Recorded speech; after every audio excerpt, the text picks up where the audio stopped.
Student Trustee Boston. President Felipe Diaco. Present. Vice President Ibelli. Chief of Staff Wong. Present. Treasurer Kyle. Present. Chairperson Clement. Present. Chairperson Siddle. Chairperson Shavde. Present. Chairperson Kanan. Present. Chairperson Shafi. Present. Chairperson Caballas, Speaker of the House Caballas.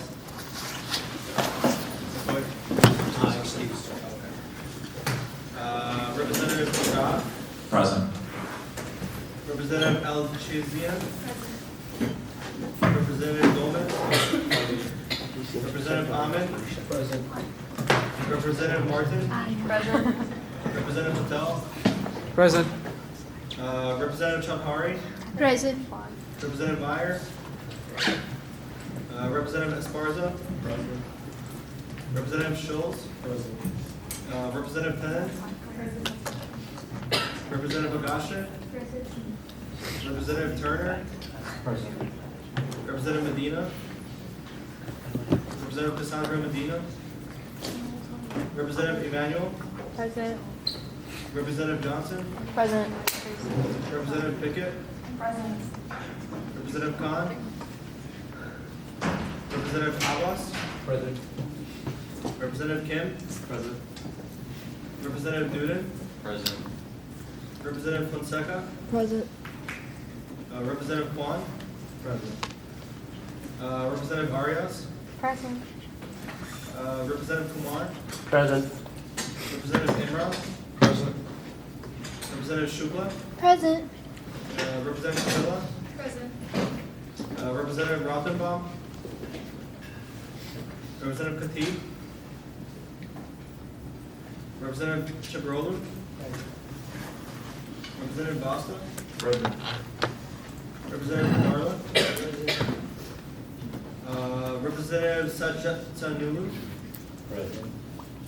Representative Stan Kulescu. Representative Shakoni. Present. And Representative Mustafa. Thank you. Let the record show that quorum has been established.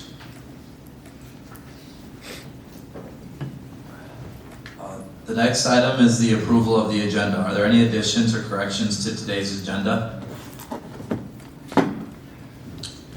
Hearing none, the agenda stands approved. The next order of business is public comments. Do we have anyone here for public comments? Okay. Now our next order of business is guest speakers. I will now hand it over to President Nathan to introduce our guest speaker. Alright, well, happy week 12, everyone. So we have our next guest speaker today, and our next guest speaker is Dr. Michael Ginsberg. So Dr. Ginsberg, feel free to come on up. But Dr. Ginsberg has been here at UIC for 47 years. And he also is basically one of the best advisors. He knows everything about UIC, and I go to him about everything almost. And he's awesome and great. So I'm really excited for you to speak with him today. So he serves as a special advisor of the Chancellor for Student Affairs. So he kind of knows and handles everything that we deal with, our division, really dealing with students. So he's basically an expert. And when I'm always saying, oh, I'm talking with administrators, Dr. Ginsberg is usually the guy that I'm always talking to, among others. But he is amazing, and I'm really excited for him to have the chance to speak with you all today. But you guys know my tech policy. And then you also know I want you guys to ask questions. So go ahead and put your devices, and please give a warm welcome to Dr. Ginsberg.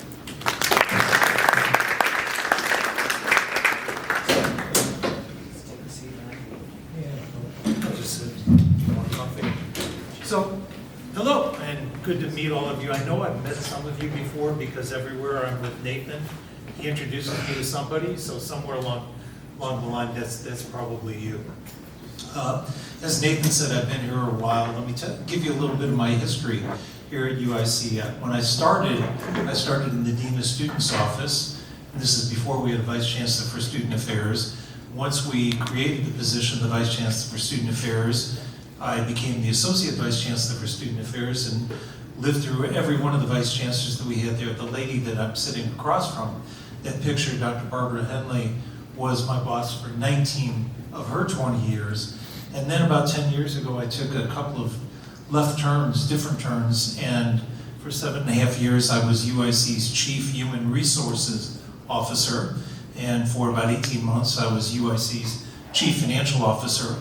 And then last year, about a year and a half ago, Chancellor Miranda asked me if I'd be willing to come back to my old pond of student affairs, but serve as special advisor to her and help manage student affairs while they were doing a search for the new vice chancellor for student affairs. So here I am, and I've spent a lot of time dealing with student issues over the course of my career and being involved with student government often. To just tell you a quick story that I thought of is Nathan. I ran into Nathan right before the meeting, and I was sitting in the peer room right next to Dunkin' Donuts, and I was thinking in an early part of my career, we actually had something that we called Program PM, which was an evening program where students could get their degrees at night. And when I first started, my job was to be the person here after 5 o'clock. So after 5 o'clock, everybody went home, all the administrators, the chancellor, everybody left. And at 5 o'clock, I was the only person that was here. And they decided that because they didn't want students to have to find me, to put me in an easy place to find them. So what they did was they put a table at the top of the escalator right outside of what is now Dunkin' Donuts. And I would sit at that table every night from 5 o'clock until 8 o'clock.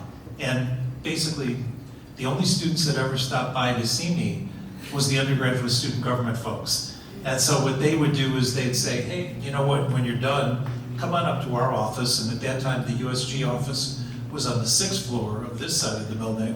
And at 8 o'clock, I'd come up and we'd just sit around and chat all evening. So that's kind of my introduction to working with USG. And once upon a time, I became the advisor to USG. So what I wanted to do tonight is just kind of quickly do a little bit of a presentation for you, but mostly, as Nathan said, I'd be more than willing to answer any questions that you have.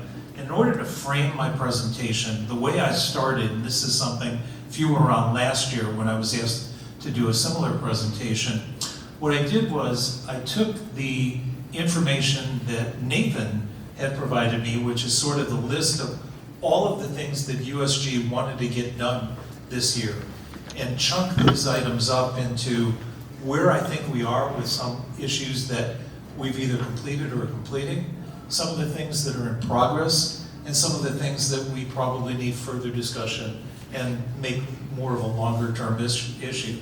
So, give you my history, introduce myself. I know a little bit about you. I actually cheated and pulled off the Meet Our Members page from the USG website just so I could connect faces with names as well. So for the next piece, let me just give you a little bit of pieces here of some things that have happened recently with student affairs. So in the last couple of years, we've had some reorganization. Student affairs is shaped differently than it had been for a long period of time. One of the things that we did last year was we took the units that are called campus auxiliary services and moved those units into under the Vice Chancellor for Finance. And the reason why those units were moved under the Vice Chancellor for Finance is because the Chancellor had determined that some of those functions probably weren't really core student affairs functions. They're really functions that really relate more to generating revenue and making themselves self-sufficient. So that includes units like the Forum, the Credit Union One Arena, the Children's Center, dining and retail. Those are the primary units that we moved over, even though many of those still serve students. They're not really at most campuses necessarily units that report to student affairs. And the important thing is how much money, how much revenue they can generate in order to make themselves work. We also, for a short period of time, had a couple of units, one called Student Success and Belonging, that is some of the support programs for students, and also advising development, sort of had a dual relationship with student affairs and the provost. And it was determined last year again when I was moving into this position that some of them were positioned better under the provost, but again, they serve students and we work together. And so one of the things that I did when the chancellor moved me into this role was to say to her, first of all, on auxiliary services, I wanted her to understand that campus housing, while it was an auxiliary service technically, that we thought that campus housing was a better fit under student affairs. And she agreed, campus housing resides still in student affairs. With advising and student success and belonging, while technically those units are reporting someplace else, one of the things that I do is the leaders of those units still are part of my leadership team, and I'm still part of the provost leadership team. So we do work together, and I do consider that there really isn't, that the organizational lines don't get in the way of what it is that we're all trying to do, which is provide opportunities to help students succeed, graduate, and move on from UIC. And then the last thing in my little introduction is there is going to be a new Vice Chancellor for Student Affairs who is going to be starting in January. So we did complete a search. The new Vice Chancellor, her name is Dr. Sharon Evans. And Dr. Evans is coming to us from Iowa State University, where she's currently the Associate Vice Chancellor for Student Affairs there. But she's from Chicago originally, and she was the Vice Chancellor for Student Affairs at Roosevelt University. She also worked at Northeastern Illinois University. So she's pretty familiar with the Chicago area and also a very, very seasoned student affairs professional. And we're really excited about bringing her aboard. And I'm sure Nathan, you will get her here as soon as she gets started in January. So we'll move on next. Okay.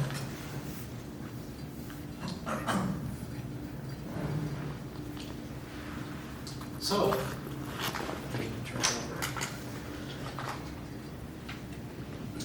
these are sort of the basic headings of the information that we know your group ran upon last year, which is reducing your costs, forging student success, protecting student safety and wellness, and also elevating campus life.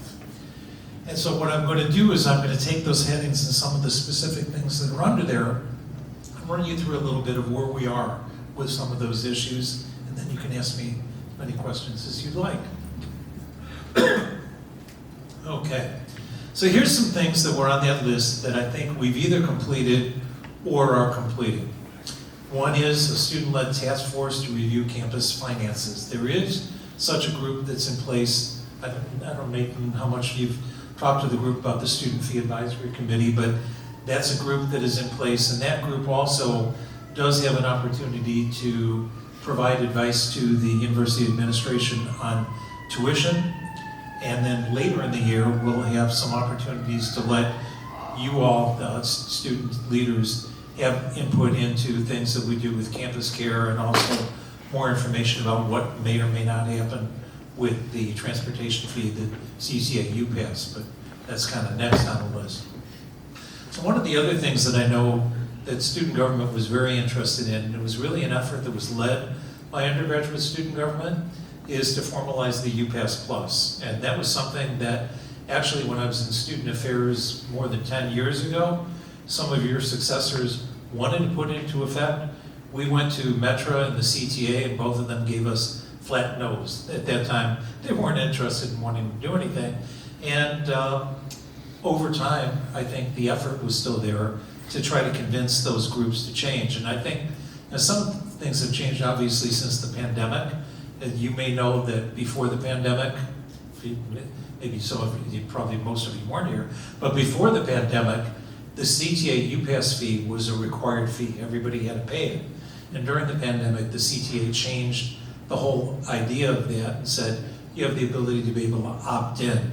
We actually kind of fought for that opt-in years ago, and they wouldn't let us do it. But the biggest success was creating the UPass Plus program, which is the ability for students to be able to ride Metro at a discount. Last year was the first year of that program, and last year, because it was new, Metro said to us, we're only going to consider it to be a pilot program, and we're not sure yet what we want to do with it. And if you look at the statistics of last year and this year, So last year, we had about 4,700 students who purchased the UPass Plus. This year, 5,273. It is amazingly successful. And the one thing the Metro learned after those 4,700 students purchased the UPass Plus last year was they felt it was a success too. So what we did after the school year ended is we actually were able to get them to sign a 5-year contract with us to continue the UPass Plus program, and they now want to extend the UPass Plus program to other universities in Chicago. So you can applaud yourselves or your predecessors, but this was something that was a USG initiative, and you guys did a great job with it. And then you see, on top of it, we have over 12,000 students who have the UPass itself. Last year was a little bit more, but I think some of those UPass students flipped to this year to the UPass Plus, so it's about the same number of students participating, although we do have higher enrollment this year.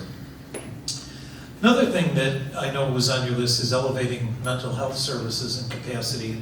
Talk about that a little bit. So the Counseling Center reports to me.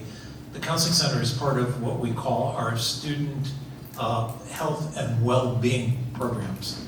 And under student health and well-being, it's the Counseling Center, the recreation centers, the wellness center, and the pop-up pantry, and also an area that we call public health initiatives. All of those are under the Associate Vice Chancellor for student health and well-being.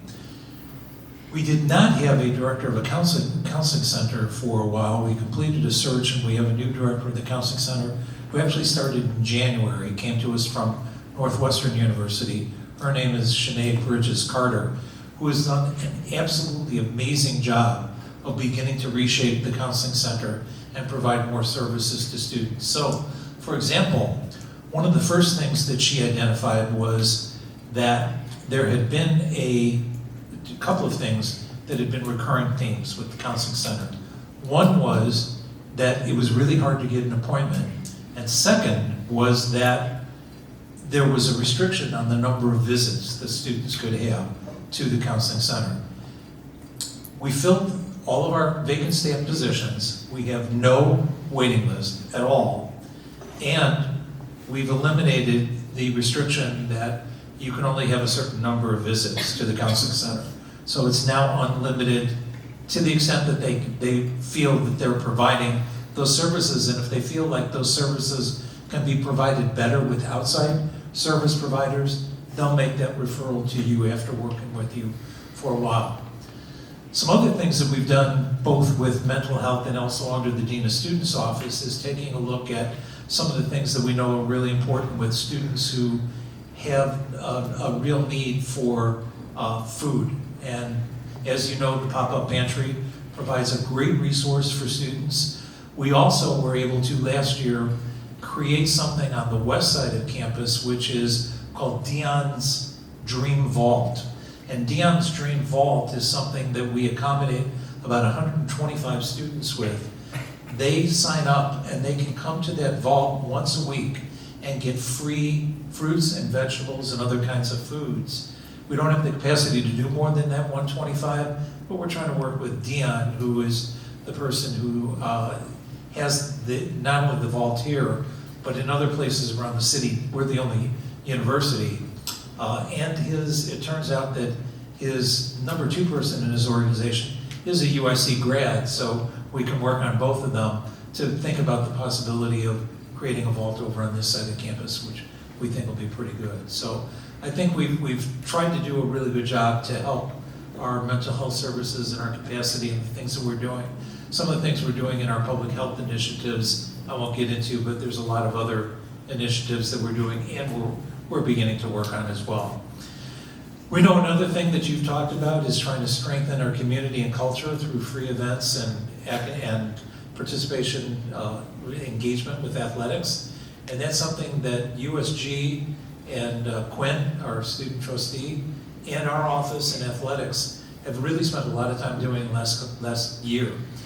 When I was in student affairs before, up until 2015, athletics reported to student affairs, and we were one big happy family. We did everything we could to promote athletics and to get students to participate in trying to promote athletics, coming out to all of our events. And for about 10 years, that relationship went in a different direction. Athletics reporting line changed to the chancellor instead of the vice chancellor for student affairs. And student affairs stopped supporting athletics to the extent that they used to. And as soon as I came back into student affairs last year, I said, no, we need to fix this. And so with the help of USG and our student trustee, I think we've done a really good job, and there's a lot going on of engagement between us and athletics. I think you know tomorrow we've got the tailgate, men's basketball game. After that, in case you don't know, our women's soccer team won the Missouri Valley Conference Championship yesterday, and they are going to be in the NCAA tournament. Turns out their first match is Saturday at Notre Dame at 5 o'clock, and we're doing a little talk about the possibility of whether we can get a bus, get some people to go out to Notre Dame on Saturday. Our men's soccer team is in the semifinals of the Missouri Valley Conference Tournament. Women's volleyball is doing very good. Men's and women's basketball just started. So the engagement's there. I think we're all in really good shape, and we appreciate the participation you've had. I know athletics does. I know they're really thrilled about it. And then the last thing on this list is expanded support and funding for student organizations. And I know CSI is doing a lot of work to try to do what they can to change some of the things that they're doing, make organizational registration a lot easier, to provide some better financial support to student organizations. And they have some things that they're working on. I've got some more details. We can talk about those in a few minutes if need be. So next, let's talk about some things that are in progress. So I think you probably know, you've heard, if you've ever heard Chancellor Miranda speak, you know that when she talks about what she feels are her most important missions of UIC, student success is the top of her list. And in student success, we have a number of initiatives that are going on. There's a group of us between Student Affairs and the Provost's office that are working on student success initiatives internally, and also trying to work with outside funding agencies, whether they be foundations or business or alumni who might be interested in wanting to help support the student success initiatives that we're doing. So financial and loan advising is definitely one of those things on the list. Improving student advising and tutoring, definitely another one on the list. New student orientation and re-engineering that, I didn't put here as another item that's on the list. So there's a lot of those student success initiatives of things that we're looking at, and you'll see a lot more of that. We've also brought in some outside consultants to help us with that, a couple of different outside consulting groups. That one is called the National Institute of Student Success. They're out of Georgia State University, and they give consulting advice to universities all over the country. And we spent a great deal of time with them meeting us, learning about us, and then providing a lot of recommendations to us as to some of the things they'd like to see us do. One of which is to be a little bit better organized in terms of our efforts. We know improving safety conditions is a real important thing to all of our students. And that's one of the things that we're constantly taking a look at. That's under our Vice Chancellor for Administrative Services, our URC Police report to the Vice Chancellor for Administrative Services. We constantly talk about things like what we need to do with safety issues. Lighting is a key issue. We've just talked a little bit about some of the lighting in the building that I'm located in, Student Services Building, which is a little bit off the beaten path. We also know that you've probably seen this year, there's a new security firm, outside security firm, that you might see in the parking lots and other places on campus in the evening.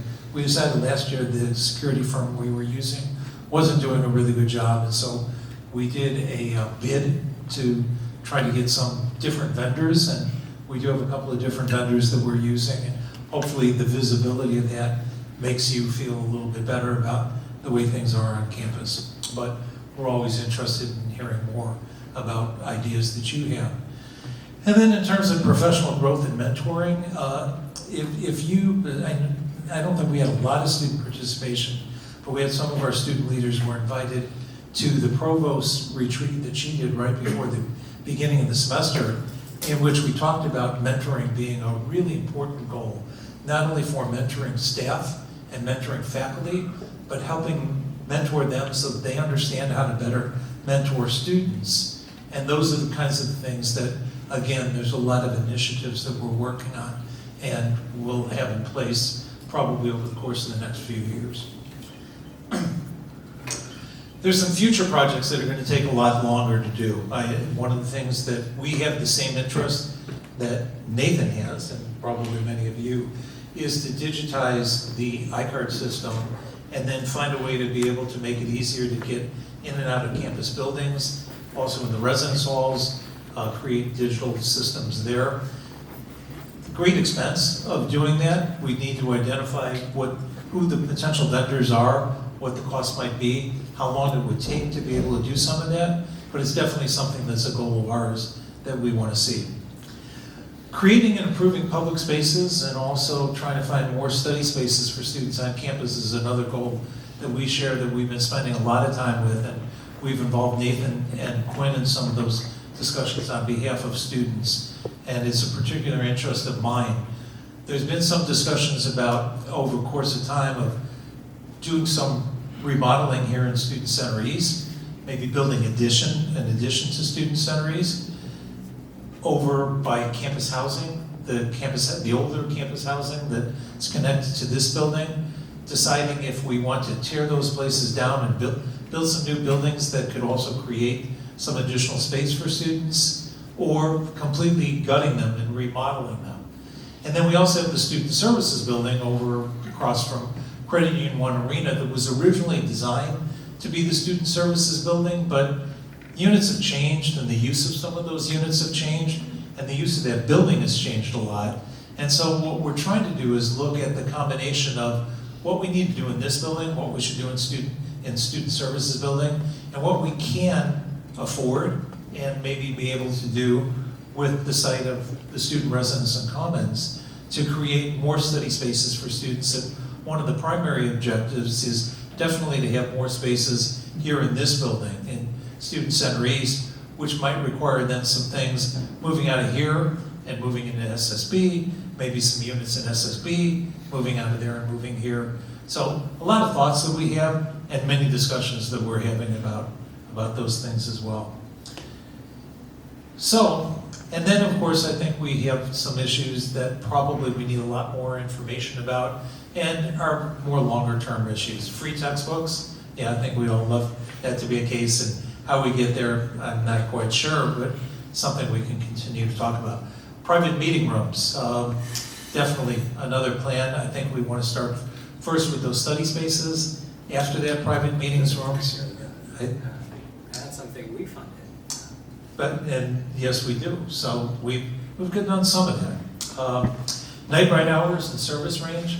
I can tell you in all the years I've been here, that issue has come up every single year for 40 years, is what can we do with night ride hours and change the service range, and some of that is a financial issue in terms of what we can afford and how that service would be utilized, but some things we need to take a look at.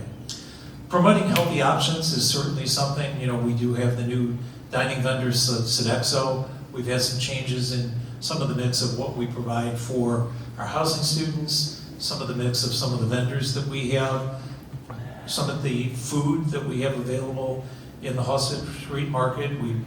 The remodeling that we just did over in BSB, and some healthier food options that we have there, but it's something we always need to continue, and something that we're also involving our folks from the Wellness Center and Counseling Center and our whole well-being program who have some expertise in there. And then activating the Chicago network is one I don't know a lot about, but something that I think we can continue talking about. So that's just kind of a quick run through of some of the things we're doing. I think the point that I want to make to you is that we do hear you, and we do want to work with you, and we do appreciate the input you provide, because it doesn't work the way of us just deciding what we want to provide for students unless we know what you want, what you value, and then work together on how we can get there, and that's what we'll continue to do. So I'm available for questions. Any questions for Dr. Ginsburg?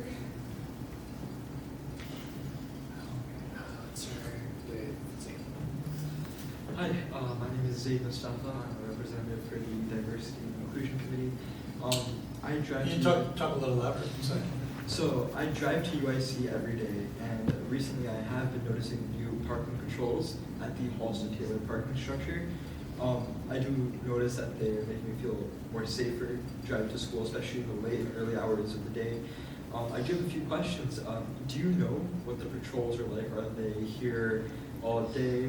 Are they specifically for the nighttime hours? How does it work this semester? Yeah, because you're never quite sure when you see them, Right. right? Yeah, we do have security here 24 hours, but they're not always stationary in the same place. And that's part of the issue is that, like, for example, I left the parking garage next to Credit Union One Arena, and when I was leaving through the north entrance, I noticed that there was a car kind of hiding out in the right corner. Is it there every day? Probably not, but I noticed that today. I know if you go to the garage across the street here, lot 7, you do see cars much more frequently. But we do have that. In addition to that, obviously the campus police do patrol the entire campus. They're supplemented by the student patrol, who are the eyes and ears around the campus as well.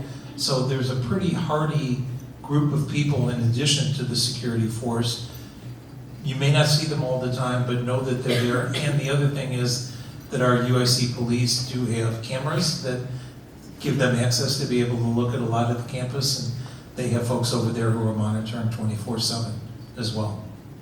Thank you. Michael? Yeah, my name's Michael. I was the representative here at USG. I heard you talk about the food pantry on the west side campus. Was it the vets? I forgot the name of it. The Dion's Dream Ball, right? Dion's Dream Ball. You know, knowing with everything, you know, I feel, especially with the staff benefits being cut and, you know, how my experience when I work at the Wellness Center, I see how there's an increase in the, you know, need for providing food assistance for people who don't have access to, per se, like, you know, a steady income or stuff. I feel like that, I was wondering if the plan with, the Dream Place is to expand it to incorporate more options for food options, or do we have a plan to maybe, you know, in-house expand the pop-up entry maybe to the West Campus or something like that? Yeah, that's a good point. Yeah, it's something we're definitely looking at, is how we can expand where we're operating all of our services. That's why we're looking at the Dion's Dream Vault, but again, it's going to be a limited number of people. We do have a couple of other things that I didn't talk about that you probably are aware of that we're doing, which is that we have the meal points donation piece. Some of that is actually, part of that was the contract that we have with Sodexo. When we negotiated the contract, we asked for that to be a piece of it so that they donate meals. And then we also have the piece where students who have the meal plan can donate some of their meals as well and go to the Dean of Students office. One thing that's interesting about that, though, is that we have a lot of students that come in and ask for those meals. They don't only use them, so there's a lot of unused ones. And so that's one of the things that maybe you can help us with, we want to get to the bottom of, is maybe sometimes people feel like this is something good to have in my pocket but don't necessarily use, but maybe there are other people that could use those. And so that would be really important for us. But I think we're constantly looking at all the things we can do to expand the ways to be able to deal with our food insecurity issues. Okay. I was just wondering, how have you seen UIC change and evolve throughout your time here? How have you seen UIC change and evolve through your time here? Oh, God. Yeah, that's one of those questions I think Quinn asked me the first time I met him too, and we spent a lot of time talking about it. Yeah, it's changed a lot. It's, you know, obviously, one thing I'll say, when people ask me what's kept me here this long, I say that there's two primary things. One is the mission and diversity of UIC. I noticed that when I first came here, it's gotten even more expansive in all the time that I've been here, which is an absolutely wonderful thing. The first time I walked on this campus for my job interview, I just said, wow, this is the place I want to be. And it's gotten to be a tremendous place. The other thing is, I think the visibility of the campus and the stature of the campus. You know, as you see, we advertise some of those things about how our rankings have gone up in U.S. News and World Report. You know, right now we're the number 42 public university in the country. Years ago, we were probably 150. When I first started here, our graduation rate was like 32%. Now we're double that. We're probably 62%, almost double from where we are. And we have a goal to try to raise that to 70% within the next 10 years. It takes a while to prove that, but yes, it's something definite. And so I think the quality of our students is a lot better. I think the quality of our faculty is better. We've changed the physical structure of the campus a lot as well. There was no green grass when I first started here. We had more concrete. We had these concrete walkways that intersected the campus and made the campus darker and made it less safe because it was so dark as well. And years ago got rid of those. And so I think the campus looks a lot better. I think where we draw our students from is a much wider part of not only the Chicago area, but also around the country. And I think the stature of the campus is much better, which is good for all of you, for your futures. Questions?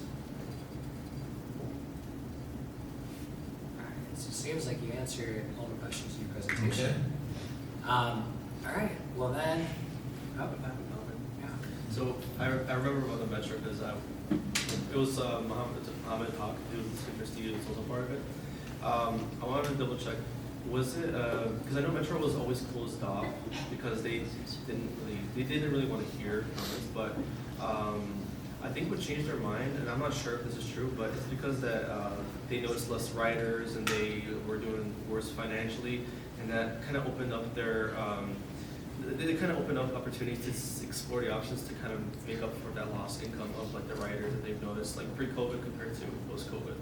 Yeah, I think you're absolutely right. It was a timing issue, and probably 10 or 12 years ago when we talked about it, they felt like they were in much better financial shape than they are now. And just weren't interested in innovation either. I mean, think about the fact, now how you can buy your Metro tickets on an app, but CTA, you have the CTA card and what have you. So some of those things, the technology wasn't quite there either.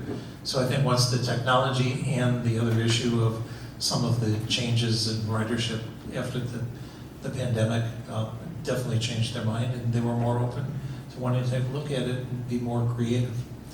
And who knows, maybe now that the state is going to force all the agencies to work together, maybe they'll all be even more creative. Well, then can we have a round of applause for that?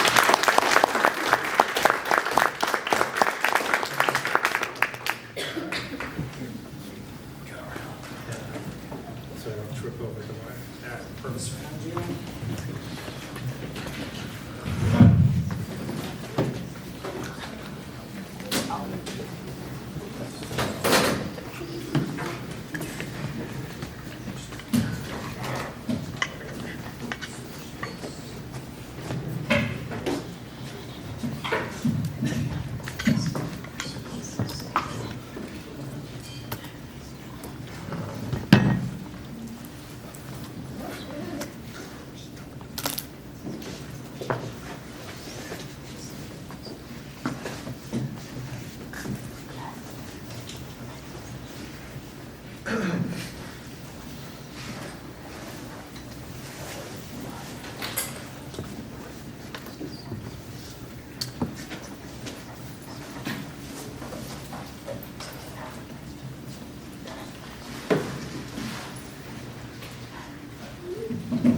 All right, the next order of business is old business. The first item is Bill 2025 FA 3006.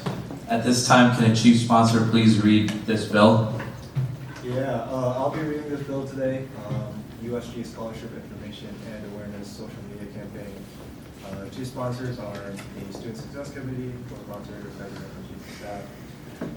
Whereas it is the interest of USG to support student financial success and scholarship awareness, and whereas information about scholarship is currently scattered across multiple offices, websites, and newsletters, creating a barrier to accessibility, and whereas many UIC students are unaware of the scholarship opportunities available to them both on campus and externally, and whereas the campaign will strengthen USG's role in promoting student success in partnership with financial aid offices across campus. Then let it be resolved that the undergraduate student government will launch a scholarship social media campaign from November 2025 through May 2026. And let it be further resolved that the campaign will include monthly posts featuring 3 to 5 scholarship opportunities and one highlighted resource or office supporting financial aid and success. And let it be further resolved that this recurring campaign will be shared through USG social media platforms, newsletters, and digital bulletin boards. Thank you. Are there any questions about this bill? Keep in mind, we will be voting on this bill today.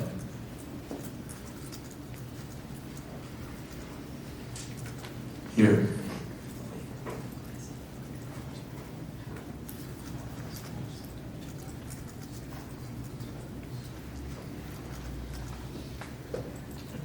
Hearing none, all those in favor, say aye. Aye. All those opposed, say nay. Does anyone abstain? The bill passes. All right. Moving on, the next order of business is new business. Now, the first bill is Bill 2025 F91014. Can a chief co-sponsor read this bill? Yeah, I will be reading this bill for Akshat. This is for the USG Dental Health Awareness Giveaway. Whereas the core mission of the undergraduate student government is to serve and advocate for the best interest of the undergraduate student body. And whereas many students struggle to afford dental hygiene supplies needed for daily use or lack of awareness of the importance of proper dental care. And whereas maintaining good dental health is essential for preventing pain, infections, and other systemic health issues that can affect student well-being and academic performance. And whereas the undergraduate student government, in collaboration with the Pre-Health Club, aims to increase awareness about dental health and provide students with essential dental supplies to encourage proper hygiene and wellness. Then, let it be resolved that the undergraduate student government will host a dental health awareness giveaway during the first week of December to distribute dental care kits to students containing toothbrushes, toothpaste, floss, and mouthwash. Let it be further resolved that the event will be carried out in collaboration with the Pre-Health Club and that the Secretary shall oversee coordination and communication efforts for the initiative. Let it be further resolved that due to the availability of leftover dental supplies from last year's initiative, USG will allocate a total of $500, which will only be used if additional supplies are needed for distribution volunteers. Let it be further resolved that all unspent funds shall be returned to the budget. Thank you. Are there any questions about this bill? Not much so a question, but just a comment. So ever since I joined USG as a representative, I've been running this event for a couple years, and what I've noticed is it honestly impacts a lot in the community. I've noticed a lot of students come up and actually say how much it impacted them. And even 2 years ago, I added like information pamphlets just to inform the public about like the importance of oral health. So this event is really important for us, and it also spreads awareness for hygiene and also brings awareness to USG that we're also a resource for our students here on campus. Are there any other questions? Yes. How did we end up collaborating with the pre-health club for this and not like the pre-dental club specifically?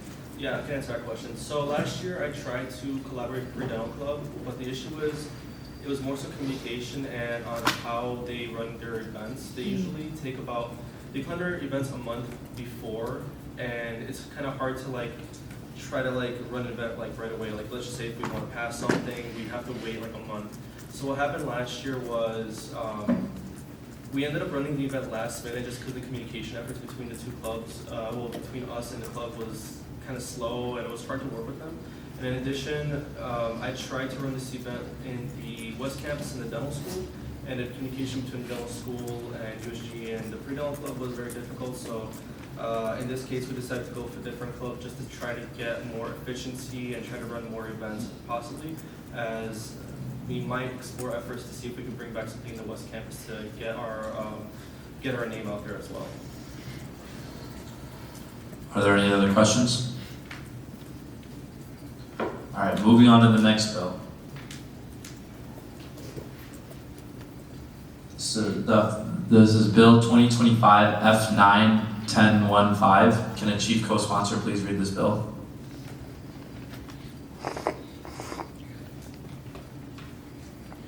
Alright, I can read it. I haven't read a bill in a while. Alright, so whereas this is the USG Fall Social. So whereas the core mission of the undergraduate student government is to foster community, engagement, collaboration, and connection among student leaders and representatives, and whereas regular social gatherings amongst members strengthen team morale, improve communication, and enhance collaboration across committees and executive branches, and whereas the fall semester has been marked by numerous initiatives, events, and advocacy efforts, and a USG Social will provide an opportunity to reflect on these accomplishments while building stronger relationships within the organization, and let it be resolved that the undergraduate student government will host a USG Social at Hawkeye's Bar and Grill on Monday, December 1st from 6 o'clock p.m. to 9 o'clock p.m., open to all active USG members and advisors. Let it be further resolved that the event will include food, light refreshments, and social games designed to promote engagement, team bonding, and networking among attendees. Let it be further resolved that up to $2,750 shall be allocated from the USG General Events budget to cover venue, food, and material costs, with all unspent funds shall be returned to the budget. And for specific more context about this particular bill, we always have a fall social that very first week of December, week 15 of the semester, and it's just an opportunity. We've done it on Pay in the Past, Hawks, Vintage, and it's just kind of a nice dinner, just like a sit-down dinner where we kind of just celebrate the accomplishments throughout the semester, and we do some fun holiday stuff at the event as well, just to kind of celebrate everything, and then also it's a good opportunity to get to know one another because representative engagement is very important, and this is a good chance for us to bond a little bit more because that can be a little bit difficult in the fall semester. So set us up also strong team bonding wise so we can work together successfully for next semester as well. Questions? Now I will be executive ordering this bill tonight, so we will be voting. So any questions? What's the attire? What was it last year, guys? It was business casual last year, so probably something similar. We take pictures, so it's fun. Yeah. All right, with that being said, all those in favor say aye. Aye. All those opposed say nay. Does anyone abstain? The bill passes. All right, now we will now move on to we will now hear executive office reports. We will begin with the report from the advisor. No report from the advisor. Thank you. Next is the student trustee. You can read his report in the packet. I'll be kind of discussing some highlights. Quinn has the Board of Trustees meeting this Wednesday, Thursday, so he is busy prepping and we'll be busy with that this Wednesday, Thursday. Some highlights, he's very excited to see you all at the tailgate tomorrow, but the key thing that to also highlight from the report, towards the bottom, is Spark Talks is going to be this Thursday from 1:30 to 4:45 p.m. If you click on that link, you can learn a little bit more about it, but it's an opportunity. It's about 3-minute presentations from about 30 presenters. So check out that link if you're interested and let them know, or shoot them an email if you have any questions, or you're always welcome to let me know by email as well. All right, thank you for those reports. We will now hear officer reports. First, the president. Oh, hi again. So happy week 12 of the semester, guys, and happy homecoming week. It is great to see you guys, and I know today was a cold day, so I appreciate you guys coming in. I know last night all of us were just like, I wish today was a snow day, but snow days went away when COVID became a thing, and now we have Zoom and everything, and now it's sad and magic's gone. But I can go on a tangent all day about it, but I had a couple of meetings, and these are some more interesting meetings, I suppose. I met with the UIC Diversity Advisory Council, which is housed by the Office of the Vice Chancellor for Equity and Diversity and Engagement, and then also the Provost's Office. So kind of discussing about the status on campus and how do we continue those initiatives and such. Met with the Student Funds Advisory Committee, so we're making some discussions and voting on kind of tuition and what that's particularly going to look like for the next academic year, and I'll have some more updates. We have some more meetings, and once the culmination of these meetings, I'll kind of provide more of a further update on what's going to be happening for tuition for the next fiscal year.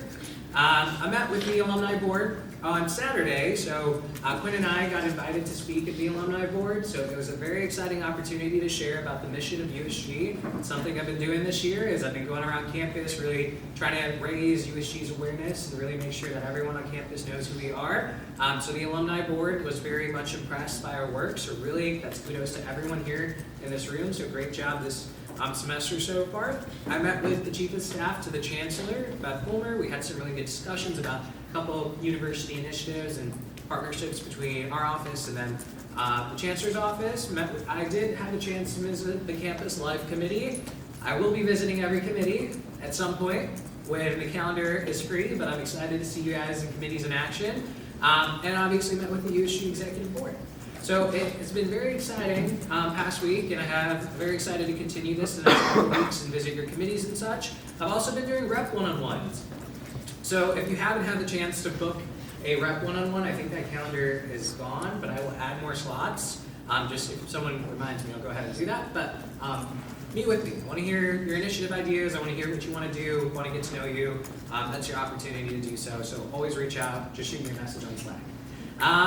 I had the opportunity last Wednesday to attend the 2025 University of Illinois System Alumni and Government Reception. So it was an awesome opportunity to network, get to know some of our alumni in government from the University of Illinois as a whole. So from Urbana, our Chicago campus, and then also Springfield.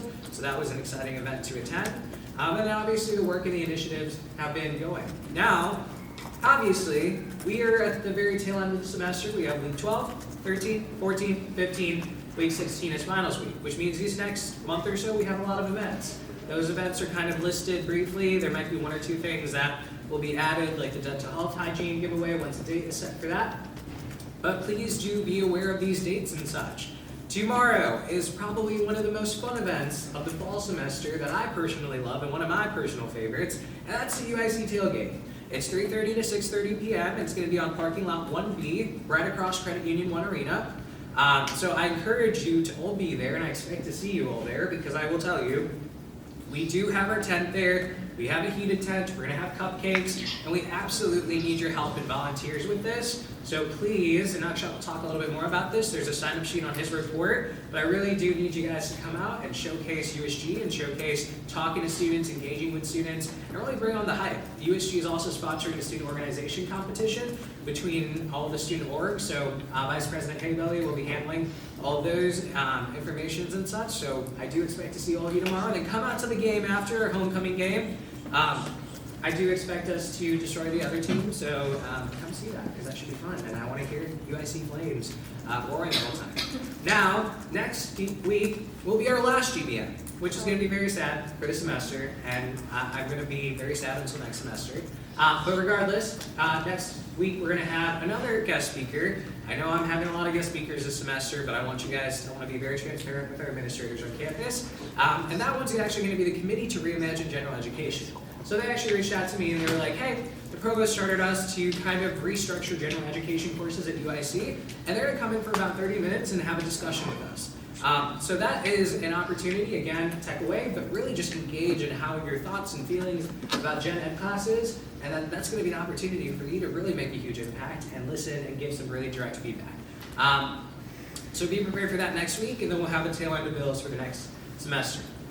Week following, we will have a GBM. The week following will be the USG Social on Monday, and then no more GBMs this semester, and it's finals week, and then you guys have a month off, and then I'll see you back in January, the very first Monday. But we do have a bunch of events. Next Tuesday is our OER awareness event in the library that Michael will talk about. We have Connecting with Student Leaders next week that Hassan will talk about. We have the Thanksgiving dinner that Dunny will talk about.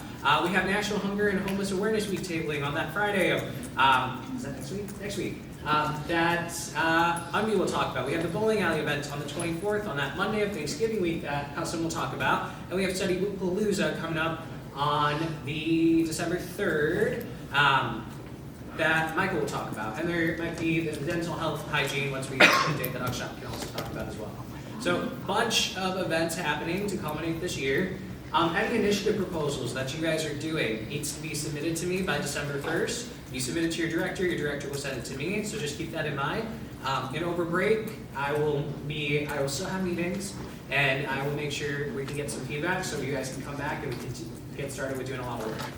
Very excited about the rest of the semester. It's the final stretch, it's the final energy. We have a lot of work to do, Even though it's the end of the semester, our work does not take a break, our work does not end, we continue, the world is still moving, the world and federal landscape is still going, and we have a lot of advocacy to keep doing. So do let me know if you have questions, I'm here to answer them.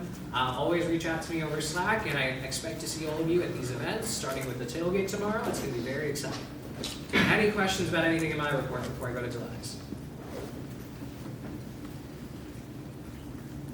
Okay, well, let's go to your report.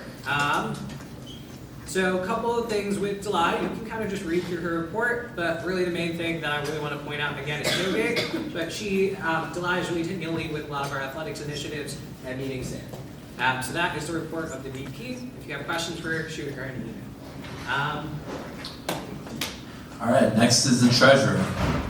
Yeah, like Nathan mentioned, USC tailgate, that's gonna be tomorrow, part 1B. If you go to my report, the volunteering sheet is there, so please add your availability, whatever time is available. We are gonna have some things that we need to carry over to the office, and then also bring them back after the event, or at the event, we're gonna have the food truck and also a tent, so help around there as well. So whatever time you have available, please fill out your availability so we can ensure that someone's there for POG at all times. The dental health giveaway will be during the first week of December, likely on either the 2nd or the 4th of December, the Tuesday or the Thursday. So we'll talk more about that in the upcoming week. GBM catering for today, we have burgers, vegetarian options, garden salad, and cookies. And if you have any questions, please let me know. All right, are there any questions for the treasurer? All right, next, the chief of staff. Hello everyone, happy 9th GBM. My report's short. I had check-ins with diversity and inclusion, legislative affairs, and treasury last week. I would like to take this time now because I see that there are 3 whole people, one of which is one of our directors that has already signed up on this tailgate volunteering sheet. And I know for a fact that not every single one of you guys is busy from 3 to past 6:30 tomorrow. So I would love to take this time now if everyone could click on the link in Akshak's report.